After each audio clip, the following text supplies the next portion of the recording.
Herc, it's clearly time to clean house with las Chivas de Guadalajara. But how deep should the house cleaning go? Should it be Ricardo Peláez, the sporting director?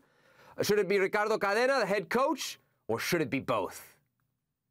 It has to be both. Ricardo Peláez is self-explanatory. I mean, he came in with such hefty aspirations, such a big resume where he won everything at Futbol Americas. It didn't matter who he put as coach. In 3 different chapters of his America time with 3 different coaches, he won titles. And then he goes to Cruz Azul and wins another title. So he comes to Chivas and he's supposed to do that. He's supposed to win. And we've got nothing from him. This is a guy that spent plenty of money, of Amaury Vergara's money, and nothing. And if you're talking about Cadena, I actually like Cadena. I just think, you've been loving Cadena since last season, dude. Sometimes you can just admit that you're wrong. No, you want him to stick around. Come on. I told you he shouldn't even been there last season. I like Cadena and what he does with the youth, but I think that's his level. Is trying to integrate youth into the system. Right. What he did last game, and by the way, they went winless now with this in the last 6. 4 competitive and 2 friendlies, winless. Outscored in that time, 14-6, okay? Cadena is a guy that had 2 nines at his disposal, and you could say what you want about Saldívar or Reño, if they're good or not, and decided to change everything up in the very last game and went with Alvarado and Alexis Vega as his 2 nines up top in a pivotal, a critical must-win game in El Estadio Cuauhtémoc. He got everything wrong. And maybe the resume, maybe the uniform, maybe the organization is too big for somebody like Cadena. But if it's Peláez or if it's only Cadena, it can't be. It has to be both. The combo right now has shown that they don't work together and they cannot coexist. And I would explode everything. Wow, yeah. So look, on Cadena, we talk about it all the time. Chivas has their policy. They're only going to use Mexican-born players, players who can represent the Mexican national team, whatever it is this week, however they adjust it to find another way to bring a player into the pool. But that's already a huge disadvantage for them in Liga MX. So they have to find other ways, I would think, to make up that disadvantage. And the coach is a perfect place where you can do that. You can spend big money, bring in a good coach, and he can take a team that is less than and make them more than. You have to do that. To your point about Cadena's resume, he was 50 years old before he got his first job where he was actually in charge, and that was at the reserve youth level for Chivas. This is his first team head coaching job. Chivas is way bigger than that. You can't be taking chances like this if you're Chivas and you've been struggling. For me, you have to get rid of Cadena. You can at least, with Peláez, hold out hope. You can at least look to what you talked about at Cruz Azul and the huge successes at Club America and say, this guy has a track record. Cadena has no track record. You can easily do better than Cadena. Can you easily do better than Peláez?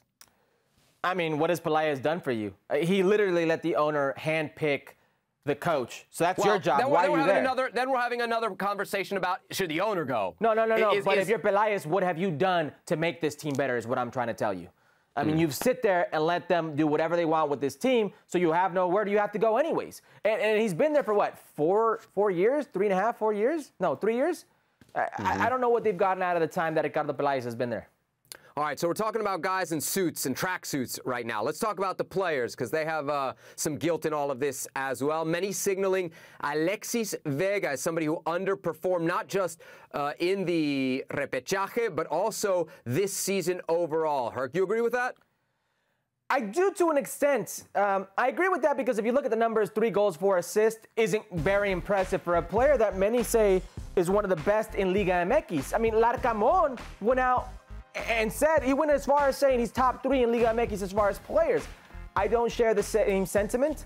I think he passes the eye test because the speed, because of the goals he can score every once in a while. You can say it. Because of Chivas, he plays on Chivas. Well, Chivas as well. Like if you play in America, you're going to have more eyeballs on you. It makes sense. But if we look at his career trajectory, in the 4.5 years that he's played First Division in Liga MX, he's never eclipsed 5 goals, 5 assist mark in a season. He's never gotten more than that. I don't know about you, but I don't see big clubs around the world saying, I want those numbers. He's a very good player, yes, but I think sometimes we make Alexis Vega to be something that he's not. And he's not going to be the guy that puts Chivas on his shoulders and changes things. Yeah, 3 goals, 4 assists. As you might say, oh, he underperformed. That's basically his average output, like, for a season. So it's not that bad. I'm interested in what you say as far as Alexis Vega is concerned. You know, our producer Beto, we have our text chain back and forth, and he will say something all the time like, "La Liga le queda chica," which translated means like the league is small for him. And there are, Herc, definitely moments where Alexis Vega looks like he is better than 90% of the players in Liga MX. But those moments are fleeting, right? They're not consistent. And for you to really dominate a league to the point where you're ready to go to the next level, it's not about dominating in moments. It's about consistency and showing up in the big games, which you can point to this weekend and say clearly he did not. So for me, when we talk about is he ready for Europe, a season like this would make me have doubts.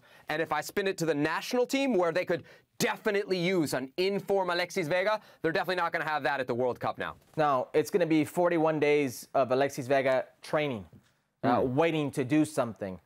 And that's if he takes care of himself, because we've seen Chivas players in the news this last week for not taking care of themselves before a big game. Boys. No, that's the thing. I mean, it was a topic beforehand, it was a topic after, and that seems to be a growing sentiment. And listen, Alexis Vega is a very good player, I will repeat. He could be a very productive player, I will repeat. But he's not the game changer to put a team on his shoulders and you want to bank with. Very good player, yes. But if he's only a very good player, you need him to be in form. He doesn't have that luxury. He can step in, not playing in 40-something days, and kill it for you. If I'm Tata Martino, that worries me. Well, thank you very much for watching ESPN on YouTube. For more sports highlights and analysis, be sure to download the ESPN app. And for live streaming, premium content, and let's not forget as well, ESPN FC 7 days a week. Subscribe to ESPN+.